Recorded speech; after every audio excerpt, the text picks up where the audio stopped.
शनीच्या कृपेने बदलणार भाग्य. डिसेंबरपर्यंत सूर्यासारखे चमकणार या राशींचे नशीब.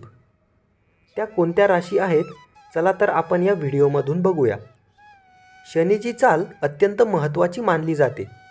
ज्योतिषशास्त्रीय गणनेनुसार शनी राशीचक्र नेहमी बदलत असतो.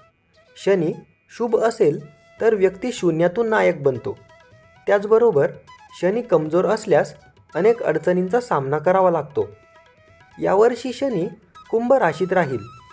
काल म्हणजे 18 मार्च रोजी शनिदेव कुंभ राशीत उदयास आले आहेत आणि त्यामुळेच पुढील येणारे 290 दिवस काही राशींसाठी वरदान ठरतील.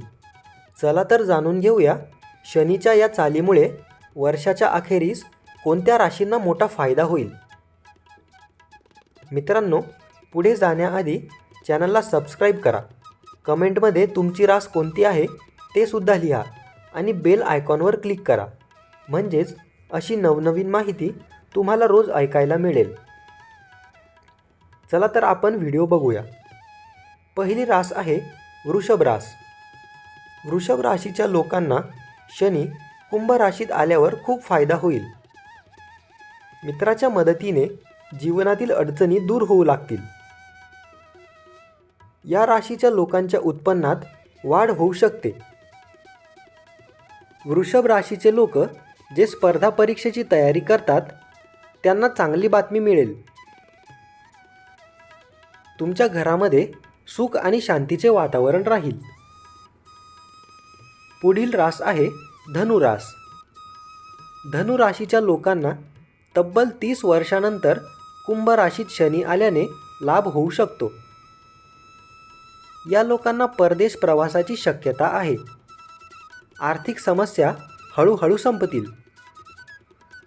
सोबतच आरोग्य खालावण्याचे चिन्ह आहे, म्हणून आपल्या आरोग्याची चांगली काळजी घ्यावी.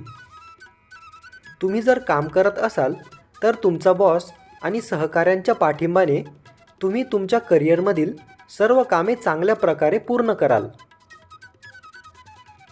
आपली पुढील रास आहे तूळ रास.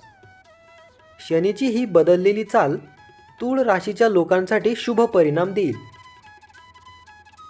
या राशीच्या लोकांना आर्थिक लाभ होण्याची दाट शक्यता आहे. शनीच्या शुभ प्रभावामुळे करिअरमध्ये पदोन्नती होण्याची सुद्धा शक्यता आहे. या राशीच्या लोकांसाठी वर्षानुवर्षे रखडलेली कामे मार्गी लागतील. घरामध्ये आणि ऑफिसमध्ये सुख आणि शांतीचे वातावरण राहील. मित्रांनो, व्हिडिओ आवडल्यास व्हिडिओला लाईक, तुमच्या फ्रेंड्स आणि फॅमिलीसोबत शेअर आणि चॅनलला सबस्क्राईब करायला विसरू नका. तुम्ही आम्हाला आमच्या कमेंट सेक्शनमध्ये अभिप्राय शेअर करू शकता. तुम्हाला कोणत्या राशी भविष्याची कोणती माहिती हवी आहे ते आम्हाला कमेंट करून नक्की सांगा. आम्ही तो व्हिडिओ बनवण्याचा नक्की प्रयत्न करू. धन्यवाद.